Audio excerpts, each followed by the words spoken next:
एक समय की बात है, हरिरामपुर नाम का एक बहुत ही सुंदर गांव हुआ करता था। उस गांव में दो भाई रहा करते थे, मोहनलाल और रतन। मोहनलाल, जो कि बहुत ही धनवान व्यक्ति था, उसके पास धन दौलत की कोई कमी नहीं थी, और उधर उसी का छोटा भाई रतन बहुत ही गरीब व्यक्ति था। रतन दिन भर अपने छोटे से खेत में मजदूरी करके अपना किसी तरह घर का गुजारा किया करता था। दोनों के माता पिता का एक हादसे में देहांत हो गया था। अपने माता पिता के गुजर जाने के बाद उसने बड़ी ही चालाकी से माँ बाप का सारा धन और सारी जमीन हड़प लिया और रतन को एक छोटी सी जमीन दे दी ताकि वह अपना गुजर बसर कर सके। लेकिन मोहनलाल इतना धन पाकर भी खुश नहीं था, क्योंकि रतन की जमीन बहुत ही ज्यादा उपजाऊ थी। उसमें अच्छी खासी फसल बिना खाद या बिना कुछ ज्यादा मेहनत के ही हो जाती थी। एक दिन मोहनलाल रतन के पास आता है। रतन अपने खेत में काम कर रहा था। अरे रतन, कैसे हो भाई? मैंने सुना है कि तुम अपने बेटे को शहर में पढ़ाना चाहते हो और इतनी सी जमीन में खेती कर रहे हो। बताओ, इतनी सी कम जमीन में खेती करके तुम अपने बेटे को कैसे पढ़ा पाओगे? उसके लिए पैसे कैसे जोड़ पाओगे? वो तो है भैया, पर मैं कोई ना कोई इंतजाम कर ही लूंगा। अगर कोई इंतजाम ना भी हो पाया तो मैं लोन ले लूंगा, लेकिन अपने बेटे को पढ़ा लिखा कर बहुत बड़ा आदमी बनाऊंगा ताकि उसको मेरी तरह दर दर की ठोकरें खानी ना पड़े। अरे मेरे छोटे भाई रतन, तू कैसी बात कर रहा है? तू मेरे होते हुए कहीं और जाकर पैसे क्यों मांगेगा और क्यों लोन लेगा मेरे होते हुए? मैं ऐसा कभी नहीं होने दूंगा। भैया, मैं कुछ समझा नहीं, आप क्या कहना चाहते हो? मैं तुम्हें बस इतना कहना चाहता हूं कि तुम्हारे बेटी की पढ़ाई के लिए तुम्हें जो भी पैसे चाहिए, वह पैसे तुम मेरे होते हुए किसी और से क्यों मांगोगे? आखिर मैं तुम्हारा बड़ा भाई हूं। मैं तुम्हें पैसे दे दूंगा। पैसे ले लेना और बदले में अपने खेत को मेरे पास गिरवी रख देना, जैसे कि बाकी गांव वाले रखते हैं। अरे नहीं नहीं भैया, मैं आपके पास मेरा खेत गिरवी नहीं रख सकता। इसी खेत की बदौलत ही तो मैं अपने घर का गुजर बसर कर रहा हूं। भैया, मुझे माफ करना, मैं आपको यह खेत नहीं दे सकता, और मुझे पूरा विश्वास है मैं इसी खेत से ही एक दिन मेरे बेटे को पढ़ा लिखा कर बहुत बड़ा आदमी बना दूंगा। मुझे माफ कर देना भैया, मैं आपके पास अपना खेत गिरवी नहीं रख सकता। यह सुनते ही मोहनलाल वहां से बहुत गुस्से में अपने घर चला जाता है। वह कुछ भी नहीं कर सका और रतन भी अपने काम में लग जाता है। ऐसे ही कुछ दिन बीत जाते हैं। मोहनलाल, तुझे कैसे भी करके वो जमीन लेनी ही पड़ेगी। मोहनलाल अपने घर में बैठकर सोचने लगता है कि वह जमीन को कैसे लिया जाए। तभी उसके दिमाग में एक तरकीब सूझती है और वह रतन के घर चला जाता है।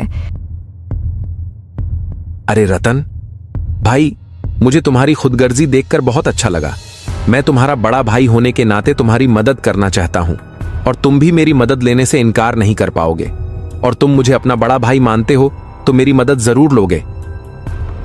ठीक है भैया, आप मुझसे क्या बोलना चाहते हो? भाई, तुम चाहो तो मुझसे पैसे मत लो और ना ही तुम्हारी जमीन मेरे पास गिरवी रखो। तुम एक काम करो, जो गांव के दूसरी तरफ मेरी एक जमीन है ना, वो एक तुम्हारी जमीन से 4 गुना बड़ी है। एक काम करो, कुछ दिन उस जमीन पर खेती कर लो। उससे तुम्हें काफी मुनाफा होगा और उससे मिले पैसों से तुम अपने बेटी की पढ़ाई पूरी कर पाओगे। और बदले में जब तक मेरी जमीन तुम्हारे पास रहेगी, तब तक तुम्हारी जमीन मेरे पास रह जाएगी। रतन ना चाहते हुए भी बड़े भाई मोहनलाल की बात मान जाता है। मोहनलाल बड़ी ही चालाकी से अपने छोटे भाई रतन से कागजात पर अंगूठा लगवा लेता है। क्योंकि रतन पढ़ा लिखा नहीं था, इसलिए वो इस बात से अनजान था कि उस कागज पर क्या लिखा है। कुछ दिन बाद रतन जब उस खेत में काम कर रहा होता है। अरे भाई, चलो आज का तो काम खत्म हुआ। मैं बाजार से लाए सारे पौधों को पूरे खेत में लगा दिया हूँ।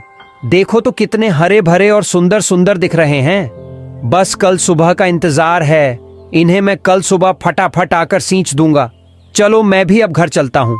बहुत थकान हो रही है, साथ ही साथ बहुत जोरों की भूख भी लगी है। आज भाग्यवान को बोलूंगा मस्त मटर की सब्जी बनाए। इतना कहकर रतन खुशी खुशी अपने घर चला जाता है। और अगले दिन फिर सुबह सुबह रतन अपने खेत में वापस आकर देखता है तो वह देखकर हैरान हो जाता है। उसके सारे पौधे मर चुके थे। उसे पता चलता है कि उसके भैया ने उसे ठग लिया है। यह तो एक बंजर जमीन है। हे भगवान, ये क्या हो गया? मेरा तो बहुत नुकसान हो गया। हे भगवान, मेरा तो पूरा खेत बर्बाद हो गया। हाय रे, अब मैं इस महीने का अपने घर का गुजारा कैसे करूंगा? भैया ने मुझे झूठ बोला। ये तो एक बंजर जमीन है। चलो अभी भैया के पास जाता हूं और बोलूंगा मेरा खेत मुझे वापस लौटा दीजिए। रतन अंदर ही अंदर बहुत दुखी हो जाता है और दुखी मन को लेकर वह अपने भैया मोहनलाल के घर चला जाता है।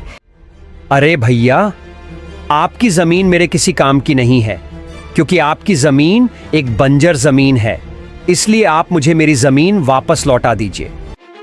अरे रतन, पहले तू ये बता, तू किसे पूछ के अंदर आया? और तुम यह मत भूलो, तुमने इन पेपर पर अंगूठा लगाया था और इन पेपर पर साफ साफ लिखा था कि तुम्हारी जमीन अब मेरी है, और वो भी तुम्हारी सहमति से हमने अपनी जमीन अदली बदल कर ली है। अब तुम्हारा इस जमीन पर कोई अधिकार नहीं है। तुम यहां से चले जाओ और जाकर अपनी उस बंजर जमीन पर खेती करो, और चल निकल यहां से, और दोबारा यहां आया तो तेरे ऊपर मैं पुलिस केस कर दूंगा। सारे कागजात पर रतन का अंगूठा लगाने के कारण सुशील कुछ नहीं कर पाया और चुपचाप दुखी होकर वहां से अपने घर चला गया। ऐसे ही दिन बीतते हैं और एक दिन रमेश, जो रतन का प्रिय मित्र था, वो शहर से गांव वापस आता है। रमेश एक व्यापारी था। वह शहर में ही अपने बीबी बाल बच्चों के साथ रहता था। अरे रमेश, कैसे हो भाई? तुम यहाँ कब आए? ठीक है रतन भाई, मैं कल ही शहर से आया हूँ। तुम अपना बताओ, खेती ठीक से हो रहा है? अरे क्या बताऊं रमेश, मेरा तो बिल्कुल हालत खराब है। मैं बहुत गरीब हो गया हूँ। मेरे पास तो खाने के लिए भी 2 वक्त का राशन नहीं है। मेरे पास एक खेत था भी तो मेरे बड़े भाई मोहनलाल ने मुझसे बेईमानी करके अपने कब्जे में ले लिया। रतन सारी बात अपने बचपन के दोस्त रमेश को बता देता है। अच्छा, तो ये बात है, तुम्हारे साथ तो बहुत गलत किया है तुम्हारे बड़े भाई मोहनलाल ने। अच्छा सुनो, मेरे पास एक तरकीब है जिससे उस मोहनलाल की अक्ल ठिकाने पर आ जाएगी। कैसा तरकीब रमेश? तुम जानते नहीं हो मेरे बड़े भाई मोहनलाल को, वह बहुत तेज आदमी है। अरे मेरा भी नाम रमेश है, मैं भी एक व्यापारी हूं।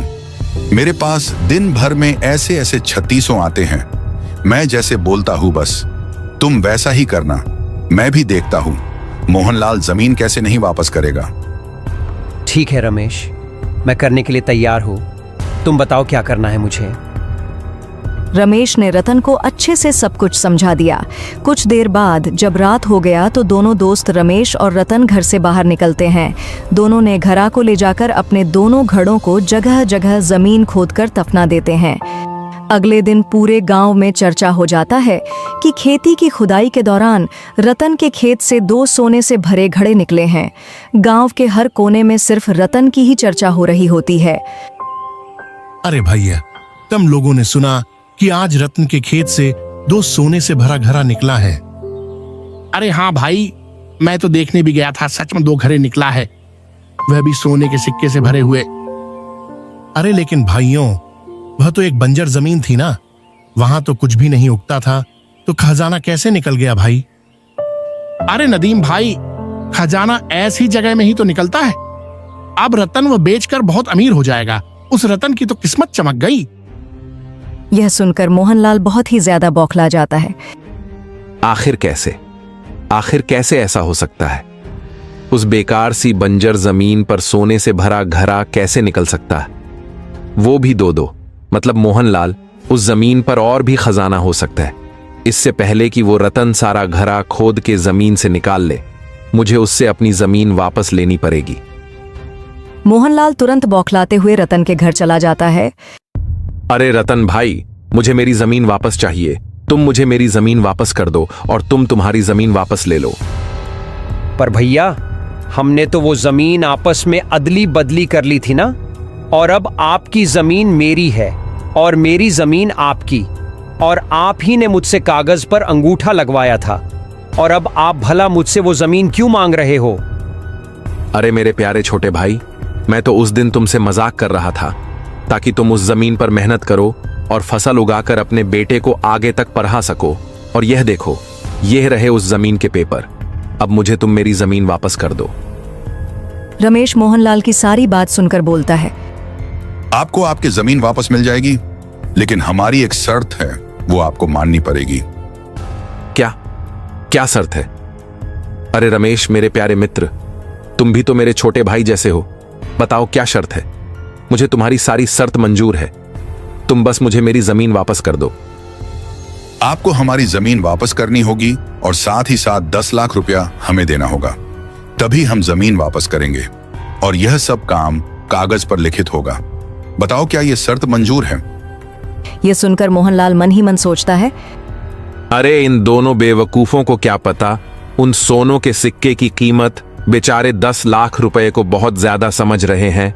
इनको पता ही नहीं है कि मैं उन सिक्कों को बेचकर करोड़पति आदमी बन जाऊंगा। हाँ हाँ ठीक है रमेश, मुझे तुम्हारी शर्त मंजूर है।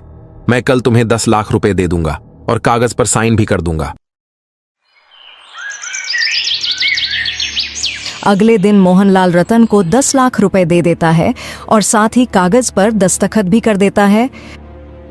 ठीक है रतन, अब तुम्हारे जमीन तुमको मिल गए ना? हाँ भैया ठीक है, मुझे मेरे जमीन मिल गए। इतना कहकर रतन वहां से चला जाता है। सारा काम हो जाने के बाद मोहनलाल अपने नौकर गोविंद को खेत में लेकर चला जाता है। सुनो गोविंद, पूरा खेत खोद डालो और मुझे जल्दी से सोना निकाल कर दो। मैंने बड़ी मुश्किल से उस रतन से ये जमीन वापस लिया है। जी हुजूर, मैं अभी सोना निकाल कर देता हूँ। गोविंद खेत की खुदाई शुरू कर देता है। धीरे धीरे करके वो पूरा खेत खोद डालता है, लेकिन उसे कुछ नहीं मिलता है। यह देखकर मोहनलाल बहुत चिंतित हो जाता है। गोविंद देखो कुछ मिला क्या? नहीं हुजूर, मैंने तो पूरा खेत खोद डाला, लेकिन कुछ नहीं मिला है। क्या? हे भगवान, ये क्या हो गया? मुझे तो कुछ भी नहीं मिला। मतलब उन दोनों ने मिलकर मुझे बेवकूफ बनाया और खेत भी वापस ले लिए, साथ ही साथ 10 लाख रुपया भी ले लिया। हे भगवान, ये क्या हो गया मेरे साथ? मैं तो बर्बाद हो गया। बेचारा रतनलाल अपने आप को कोसने लगता है। तो दोस्तों, देखा अपने लालच का फल हमेशा बुरा ही होता है। और हाँ, रमेश ने दोनों घड़े में नकली सोने के सिक्का डाला हुआ था जो वो शहर से लाया था। वीडियो को लाइक और चैनल को सब्सक्राइब करना ना भूले। धन्यवाद।